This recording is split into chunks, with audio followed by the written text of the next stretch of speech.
ಪ್ರೀತಿಯ ಮಾಧ್ಯಮ ಮಿತ್ರರಿಗೆ, ಪತ್ರಕರ್ತರಿಗೆ ಹಾಗೂ ಯೂಟ್ಯೂಬರ್ಸ್ಗೆ ನಮಸ್ಕಾರ. ಬಂದಿರುವಂಥ ಎಲ್ಲ ಚೀಫ್ ಗೆಸ್ಟ್ಗಳಿಗೂ ನಮಸ್ಕಾರ. ಆ್ಯಂಡ್ ನನ್ನ ಎಲ್ಲ ಸಿನಿಮಾ ಟೆಕ್ನಿಷಿಯನ್ಸ್ಗಳಿಗೂ thank you so much. And ನನಗೆ ಫಸ್ಟ್ ಸಿನಿಮಾ ಅಂತ ಅನ್ಬೇಕಾದ್ರೆ ನನಗೆ ನೆನಪಾಗಿದ್ದು ಧ್ರುವ ಅದ್ದೂರಿ ಸಿನಿಮಾ ರಿಲೀಸ್ ಆಗಿದ್ದ ದಿನ. ಧ್ರುವ ಮತ್ತು ನಾವು ಒಟ್ಟಿಗೆ ಇದ್ವಿ ಅವತ್ತು. ನೈಟ್ ಎಲ್ಲ ಥಿಯೇಟ್ರ್ ಹತ್ರ ಹೋಗಿ ಪೋಸ್ಟರ್ಗಳನ್ನೆಲ್ಲ ಅಂಟಿಸಿ ಬೆಳಗ್ಗೆ 4:15ಗೆ ಧ್ರುವ ಅವ್ರ ಮನೆಗೆ ಬಂದು ಟೆರೆಸ್ ಮೇಲೆ ಮಲ್ಕೊಂಡ್ವಿ. ನನಗೆ ಆ್ಯಕ್ಚುಲಿ ಹೇಳ್ಬೇಕನ್ನೋ ಐಡಿಯಾ ಇರಲಿಲ್ಲ. ಸಡನ್ನಾಗಿ ಫಸ್ಟ್ ಸಿನಿಮಾ ಅನ್ಬೇಕಾದ್ರೆ ಧ್ರುವದ ಫಸ್ಟ್ ಸಿನಿಮಾ ನೆನಪಾಯಿತು. 4:15ಗೆ ಟೆರೆಸ್ ಮೇಲೆ ಮಲ್ಕೊಂಡ್ವಿ, ನಾನು, ವಿಜೇತ್ ಮತ್ತು ಧ್ರುವ 3 ಜನ.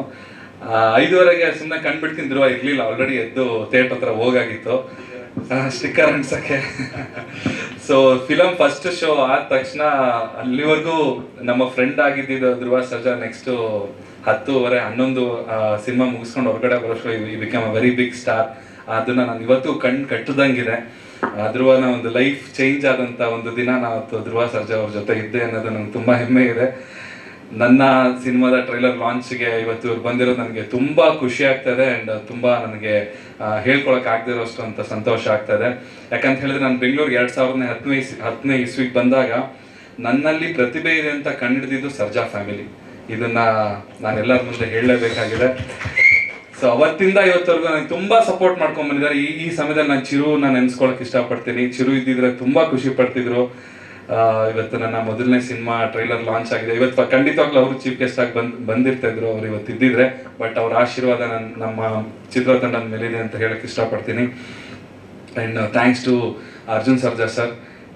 ನನಗೆ ಈ ಒಂದು ಫ್ಯಾಮಿಲಿ ಜೊತೆಗೆ ಬಾಂಡಿಂಗ್ ಆಗೋಕ್ಕೆ ನನಗೆ ಮೇನ್ ಕಾರಣ ಅರ್ಜುನ್ ಸರ್ಜಾ ಸರ್ ಅವರು. ಅವತ್ತು ನಾವೆಲ್ಲ ಇನ್ನೂ ಸ್ಟೂಡೆಂಟ್ಸು, ಕಾಲೇಜ್ ಸ್ಟೂಡೆಂಟ್ಸ್ ಆಗಿ ನಾವೆಲ್ಲ ಇದ್ವಿ. ಅವಾಗ ನಮ್ಮನ್ನೆಲ್ಲ ಒಟ್ಟಿಗೆ ಸೇರಿಸಿದ್ದು ಅರ್ಜುನ್ ಸರ್ಜಾ ಸರ್. ಅವ್ರಿಗೂ ಥ್ಯಾಂಕ್ಸ್ ಹೇಳಕ್ಕೆ ಇಷ್ಟಪಡ್ತೀನಿ. ಆ್ಯಂಡ್ ಮೇ 9ನೇ ತಾರೀಕು ಸಿನಿಮಾ ರಿಲೀಸ್ ಆಗ್ತಾ ಇದೆ, ಸೂತ್ರಧಾರಿ. ಧ್ರುವ ಸರ್ಜಾ ಅವ್ರಿಗೆ ತುಂಬ ತುಂಬ ಧನ್ಯವಾದಗಳು. ಅವತ್ತು ಅವರಾಗೆ ಕಾಲ್ ಮಾಡಿ ಹೇಳಿದ್ರು, ನಿಮ್ಮ ಸಿನಿಮಾಗೆ ಖಂಡಿತವಾಗ್ಲೂ ಏನೇ ಇದ್ರು ನನಗೆ ಹೇಳಿ, ನಾನು ಬಂದು ನಿಮಗೆ ಸಪೋರ್ಟ್ ಮಾಡ್ತೀನಿ ಅಂತ ಹೇಳಿದ್ರು. ಈ ಒಂದು ಮಾತಿದೆಯಲ್ವಾ, ಅದು ನನಗೆ 100 ಆನೆ ಬಲ ಬಂದಂಗಾಯಿತು. ಆಂಜನೇಯನ ಒಂದು ಬಲನೇ ಸಿಕ್ದಂಗಾಯಿತು ನನಗೆ. ಥ್ಯಾಂಕ್ ಯು ಸೋ ಮಚ್ ಧ್ರುವ ಅವ್ರಿಗೆ ಇವತ್ತು ಬಂದಿದ್ದಕ್ಕೆ. ಆ್ಯಂಡ್ ನಾವು ಆ್ಯಕ್ಚುಲಿ DSR ಅಂತ ಒಂದು ಆಲ್ಬಮ್ ಮಾಡಿದ್ವಿ. ನಾವು ನಮ್ಮ ಫ್ರೆಂಡ್ಸ್ ಕಸಿನ್ಸ್ ಎಲ್ಲ ಸೇರಿಕೊಂಡು ಮಾಡಿದ್ವಿ. ಬಂಡವಾಳ ಹಾಕಿದ್ದು 7 ಲಕ್ಷ ರೂಪಾಯಿ ಹಾಕಿದ್ವಿ. ಆಗ ಓಕೆ, ಒಂದು ಸಾಂಗ್ ಮಾಡೋಣ, ಸಖತ್ತ ಮಾಡೋಣ. CDs ಅಲ್ಲ, ಆಗ CDs ಎಲ್ಲ ಎಲ್ಲರಿಗೂ ಡಿಸ್ಟ್ರಿಬ್ಯೂಟ್ ಮಾಡಿಬಿಟ್ವಿ. ಎಲ್ಲ ಆಯಿತು.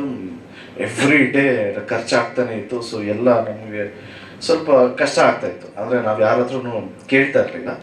ಸೊ ಒಂದು ಫೈನ್ ಡೇ RX ಅಲ್ಲ, ಪೆಟ್ರೋಲಾಗಿ ಹೋಗಿತ್ತು. ಯಾವ್ದು ಗುರು, ಓಕೆ ತಳ್ಕೊಂಡು ಹೋಗೋಣ ಅಂದ್ಬಿಟ್ಟು ನಾನು ತಳ್ಕೊಂಡು ಹೋಗ್ತಾ ಇದ್ದೀವಿ.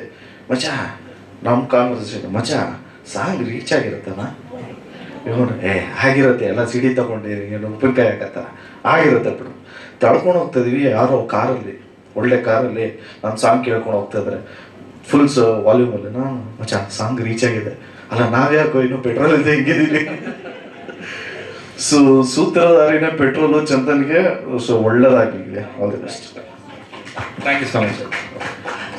ಆ್ಯಂಡ್ ಅದ್ಧೂರಿ ಸೂತ್ರಧಾರಿ ಹೆಸರಲ್ಲೂ ಪ್ರಾಸ ಇದೆ, ಅದೊಂದು ಕೋಇನ್ಸಿಡೆನ್ಸ್ ಅನ್ಸುತ್ತೆ.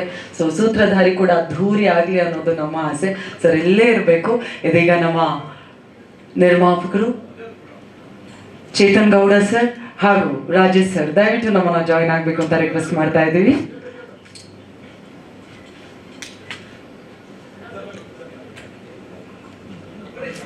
ಎಸ್